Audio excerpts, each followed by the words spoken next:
अस्सलामु अलैकुम वरहमतुल्लाहि वबरकातुहू। नहमदुहु व नसल्ली अला रसूलिहिल करीम, अम्मा बाद, फ़अऊज़ु बिल्लाहि मिनश शैतानिर रजीम, बिस्मिल्लाहिर रहमानिर रहीम।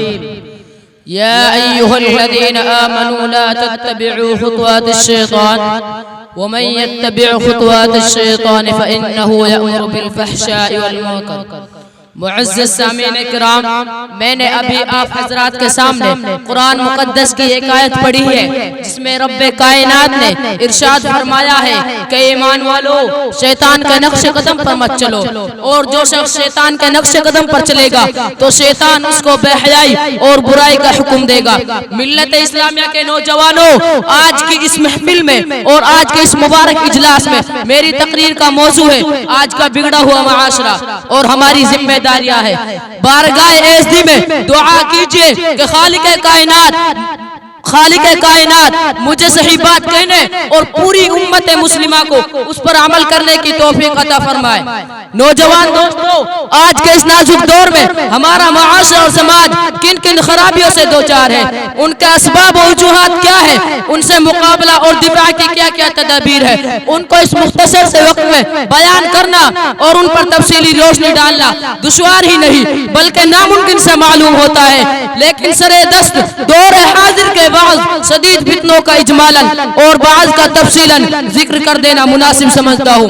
दोस्तों, वो असबाब के जिन्होंने माशी की बुनियाद को हिलाकर रख दिया है और उम्मत मुस्लिमा के दामन इफ़्फ़त को तार तार कर दिया है, उनमें से सिफली अमल करना और कराना, गैर मशरूअ तौर पर गंठा तावीज करना, गैर शरई कामों के लिए मिन्नत मानना, माँ बाप की नाफरमानी करना, मर्दों का टखनों से नीचे पायजामा पहनना, गैर महरम मर्दों और औरतों का बेवहावा मिल जाना, लघु तफरीहात में वक्त जाया करना, रेडियो टेलीविजन पर फवाहिशात, हया शोज और मज़ामीन का नश्र होना, उनका देखना और सुनना, सिनेमा देखना, औरत का बेपर्दा रहना और नंगे सर घूमना फिरना, गला बाजू और पेट का खुला रहना, बारीक लिबास पहनना, शोहर की अमानत में खयानत करना, दफातर में नामहरमों के साथ काम करना, बेपर्दा बाजार जाना, नौजवान लड़कों और लड़कियों का कॉलेजों में मखलूत तालीम हासिल करना, रिश्वत लेना और देना, सूद देना और लेना, गीबत करना या सुनना, तस्वीर रखना और दीवारों पर लगाना,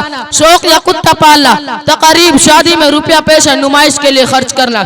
अलगर्ज बहुत सी खराबियां हैं जो हमारे माशरे और समाज में जारी हो सारी है। मोहतरम हजरात, ये भयानक बीमारियां हैं जिनका तज़किरा इजमाली तौर पर मैंने आपके सामने रखा। तूल में ना जाते हुए बाद शदीद फितनों की वजाहत कर देना चाहता हूँ। मुनासिब मालूम होता है कि अव्वलन उस फितना का तज़किरा किया जाए जिसने शर्म व हया का जनाजा निकाल कर मक्कारी व अय्यारी को आम कर दिया है और जिसे लोग सिनेमा से याद करते हैं। हजरात, एक दौर वो था गाना बजाना, नाचना और मुंह खोलकर गैरों के सामने बैठ जाना मायूम शुमार होता था। ऊंचे और बड़े दर्जे के लोग दरकिनार कम दर्जे के लोग भी इसको बेहयाई और बुरा फ़आल यकीन करते थे। क्या किसी को शर्म व गैरत इस बात की इजाजत दे सकती है कि अपनी बहू बेटियों को गैरों के सामने नचाए और गवाए? क्या यह मुमकिन था? हरगिज नहीं। लेकिन अफसोस सद अफसोस, आज हर शहर में एक नहीं बल्कि कई सिनेमा है जहाँ मर्दों और औरतों का गोल नजर आता है। शरीफ ज़ादिया खुद एक्टरों के फराइज अंजाम देती है। गंदे और फुहश किस्सों की अदाकारी में अजनबी मर्दों के सामने निहायत बेबाकी से हिस्सा लेती है। शर्म व हया उन पर रोती है मगर उनके सामने मर्दों और औरतों का गिरोह बैठा हुआ होता है और कहकहा लगाकर उनको खूब दाद देते हैं खुद ही अपनी तहजीब का मजाक उड़ाते हैं।